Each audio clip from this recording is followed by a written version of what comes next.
সাতক্ষীরার কলারোয়ার মুরারিকাটিতে এবছর দুর্গাপূজা যেন এক অদ্ভুত বিষয়ের বার্তা নিয়ে এসেছে। এবারের প্রতিমাগুলো তৈরি হয়েছে সম্পূর্ণ ভিন্ন আঙ্গিকে। কাঠ, বাঁশ, মাটি ও পাটের আঁশ দিয়ে গড়া কাঠামোতে যেন নতুন প্রাণের ছোঁয়া। টানা ২১ দিনের শ্রম, ঘন্টার পর ঘন্টা ধরে শিল্পীরা বসিয়েছেন ছোট ছোট আঁশের টুকরো। শুধু আঁশ বসাতেই কেটেছে ৫টি দিন। কোথাও কোথাও হালকা সোনালী রং ছিটিয়ে দেওয়া হয়েছে যাতে আলোয় প্রতিমা ঝলমল করে ওঠে। মণ্ডপে সারিবদ্ধ দাঁড়িয়ে আছে ১২টি প্রতিমা। দুর্গা, কার্তিক, গণেশ, সরস্বতী, লক্ষ্মী, অসুর আর মহিষাসুর সবই যেন সোনালী ঝলকে মোড়ানো। আলো পড়লে মনে হয় দেবতারা যেন জীবন্ত হয়ে উঠেছেন। প্রতিটি আঁশ চিরুনি দিয়ে মিশ্রণ করা, যত্ন নিয়ে বসানো, ফলে পুরো প্রতিমাতেই এসেছে প্রাকৃতিক দীপ্তি, যা রঙের থেকেও অনেক বেশি প্রাণবন্ত। আমাদের প্রত্যেক বছর যেমন জাঁকজমকভাবে দুর্গা উৎসব পালন করা হয়, ঠিক এবারও ঠিক সেভাবেই পালন করা হচ্ছে।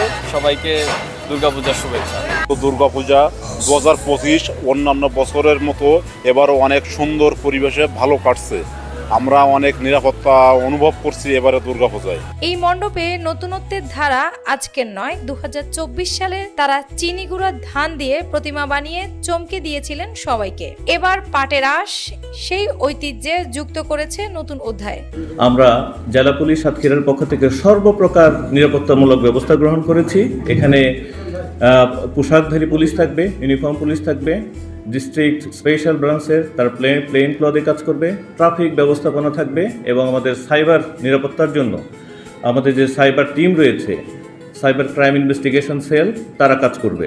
এবছর প্রতিমা বানাতে ব্যবহার করা হয়েছে ৬০ কেজি পাটের আঁশ। খরচ হয়েছে প্রায় ১,৩০,০০০ টাকা। পূজার ৫ দিনে ব্যয় বাড়বে আরো ১.৫ থেকে ২ লাখ পর্যন্ত। স্থানীয় বাসিন্দারা ও প্রবাসীরা এই খরচ বহন করেছেন। সরকারি সহায়তা এসেছে ১ টন চালও।